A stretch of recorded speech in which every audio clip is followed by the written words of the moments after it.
સુરેન્દ્રનગર જિલ્લાના ધાંગધ્રાના કોંઢ ગામમાં જે ખેડૂતો અને પાવર ગ્રીડ કંપનીઓ વચ્ચે જે વિવાદ ચાલી રહ્યો છે તે હવે ચરમસીમાએ પહોંચવાનો હોય તેવું લાગે છે। આ વાત અત્યારે એટલે કહેવી પડી રહી કેમ કે હવે ખેડૂતો દ્વારા ગાંધીનગર કૂચ કરવાની ચીમકી આપી દેવામાં આવી છે।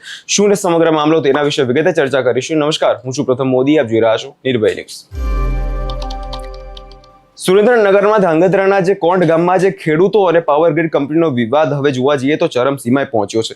ખેતરોમાંથી પસાર થઈ રહી હાઈ ટેન્શન વીજ લાઇનના થાંભલા નાખવા મુદ્દે અને તેમના યોગ્ય વળતરની માંગ છેલ્લા લાંબા સમયથી લડત ચલાવી રહ્યા ખેડૂતો હવે આરપારની લડાઈના મૂડમાં આવી ગયા છે। કંપની દ્વારા વળતર આપ્યા વિના જ કામગીરી આગળ ધંપાવવામાં આવતા ખેડૂતો રોષે ભરાયા છે અને હવે ગાંધીનગરમાં ઉગ્ર વિરોધ કરવાની ખેડૂતો દ્વારા એક ચીમકી પણ આપી દેવામાં આવી છે। સૌ પહેલા એક ખેડૂતોને સાંભળીને ગઈકાલે રાત્રે જે બેઠક કરવામાં આવી હતી તેમાં ખેડૂતો દ્વારા શું કહેવામાં આવ્યું છે તે પણ સાંભળી લઈએ।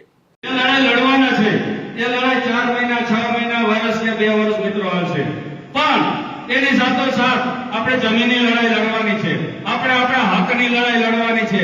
આપણું ખેતર છે, આપણી જમીન છે, એની લડાઈ જે આપણે લડવાની છે।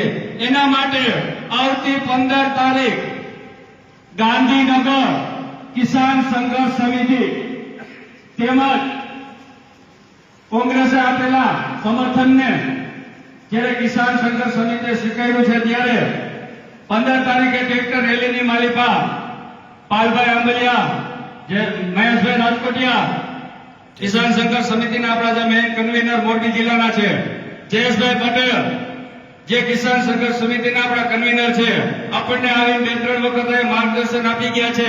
આપણી સાથે કલેક્ટર સાહેબ જોડે આવેદનપત્ર આપવા માટે આપણે સાથ અને સહકાર આપ્યો છે મિત્રો। એ જ્યારે આજ ગુજરાતની માલિકા સરકારની સામે બાથ ભીડી, સરકારને જ્યારે દબાવવા માટે, સરકારને જ્યારે આંખ ખોલવા માટે આજે 15 તારીખનું ટ્રેક્ટર રેલીનું જે આયોજન કરેલું છે એમાં પૂરો સાથ અને સહકાર દરેક મિત્રોની જરૂર છે। તો દરેક મિત્રો આવતી 15 તારીખે સાથ અને સહકાર કિસાન સંઘર્ષ સમિતિની રેલીને ટ્રેક્ટર સાથે લઈ અને ગુજરાતમાં ગાંધીનગર પહોંચવાનું છે અને ગાંધીનગરમાં બેઠેલી આ બેરી અને મોંઘી સરકાર જે કંપનીના ઈશારે જે કામ કરે છે, કંપનીના ઈશારે જે આ લોકો ખેડૂત ઉપર દમન કરે છે, કહેવાય છે 2-3 દિવસથી આ વિડીયો જોવો છો કે હવે તો ખેડૂતના ગળા સુધી પહોંચી ગયા છે, ગળા સુધી। અને આજનો તાજો વિડીયો છે મિત્રો, કલેક્ટર સામે રજૂઆત કરવા ગયા છે, અહીંયા ભાઈ બેભાન થઈ ગયા, 108 બોર્ડર હોસ્પિટલ લઈ ગયા, એનો પૂરો અત્યારે મહેશભાઈ હાજર છે અને આપણા ગ્રુપમાં વિડીયો પણ આવેલો છે મિત્રો। તો અત્યાચાર સહન કરવાનો હવે પૂરો દિવસો થઈ ગયા છે, તો કેટલાથી સહન કરશું? ક્યારે નહીં બોલીએ? જો કોઈને નો જ બોલવું હોય, કોઈને કઈ નો જ કરવું હોય તો આપણે બધાને ભેગા થવાનો કોઈ મિત્રો મતલબ નથી। કા કઈ બોલવું પડશે, કા કઈ કરવું પડશે।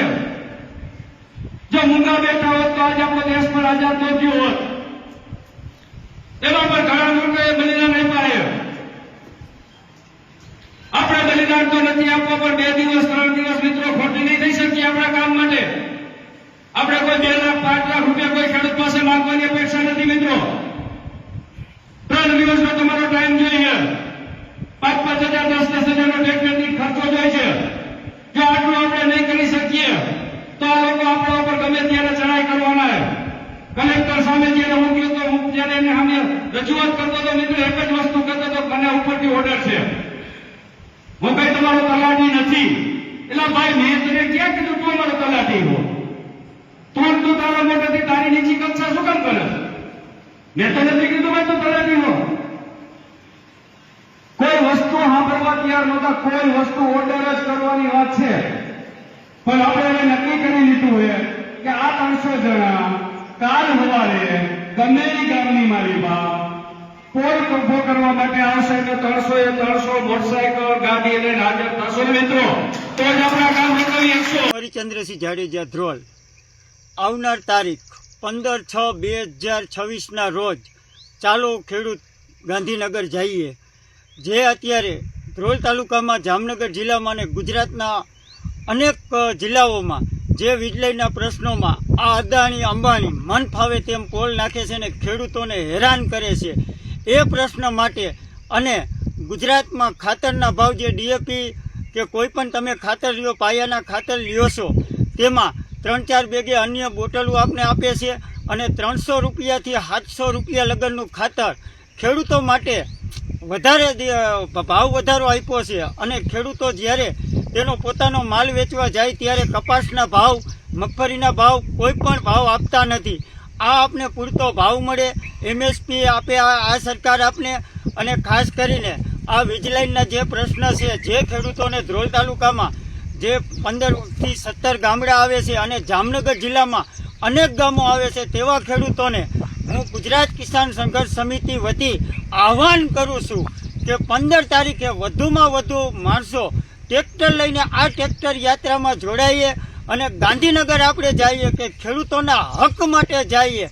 જે ખેડૂતોનો હક આ સરકાર આપતી નથી તે હક લેવા માટે ગાંધીનગર જવું પડે. ગાંધીનગર આપણે હું કામ જવું પડે? જ્યારે હોય ત્યારે આપણે અતિવૃષ્ટિ થાય છે ત્યારે આ સરકાર કાંઈ આપતી નથી.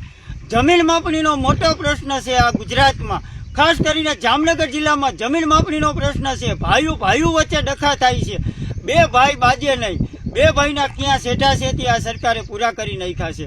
જમીન માપણીનો પ્રશ્ન, વીજ લાઇનનો પ્રશ્ન, ખાતરનો પ્રશ્ન, MSPના પ્રશ્ન, જે આ ડીઝલ પણ મળતું નથી, ડીઝલના પ્રશ્ન, અનેક પ્રશ્ન છે. તે માટે આપણે 15/6/2026ના રોજ વધુમાં વધુ ખેડૂત મિત્રો જે ટ્રેક્ટર લઈને આવી શકે તે ટ્રેક્ટર લઈને આવે. જે માણસો, જે ખેડૂત મિત્રો ટ્રેક્ટર લઈને ના આવે એ હરેક ગામમાંથી 5-10 વ્યક્તિ પોતાના પ્રાઇવેટ વાહન કે ભાડે વાહન કરીને ગાંધીનગર પહોંચે એવી આશા રાખું છું. જય જવાન, જય કિસાન. એટલે જે રીતે અહીંયા તમે ખેડૂતોને સાંભળ્યા ને તેમના દ્વારા વાત એવી કહેવામાં આવી રહી છે કે માત્ર આ હાઈ ટેન્શન વીજ લાઇનનો જ મુદ્દો નહીં, પરંતુ ખેડૂતોના ઘણા બધા મુદ્દા છે. જે ખેડૂતોને યોગ્ય સમયસર ખાતર નથી મળતું, જોવા જઈએ તો જે કમોસમી વરસાદ પડી જાય છે ત્યાં જે નુકસાન થાય છે તે વળતર નથી મળતું, એ તમામ બાબતોને લઈ જ્યારે ખેડૂતો હવે ગાંધીનગર પહોંચવાના છે ત્યારે પછી સરકાર દ્વારા આ મામલે શું પગલાં ભરવામાં આવે છે તેના પર હવે સૌ કોઈની નજર રહેશે. 15 તારીખે જ્યારે ખેડૂતો ગાંધીનગર પહોંચે છે તે બાદ શું હવે કૃષિમંત્રી જીતુ વાઘાણી દ્વારા પગલાં ભરવામાં આવે છે કે કેમ તે જોવાનું રહ્યું. આ વિષયમાં તમારો શું અભિપ્રાય છે અમને કમેન્ટ કરી ચોક્કસથી જણાવજો. અને અમારી ચેનલ નિર્ભય ન્યૂઝને લાઇક, શેર અને સબસ્ક્રાઇબ કરવાનું ભૂલશો નહીં.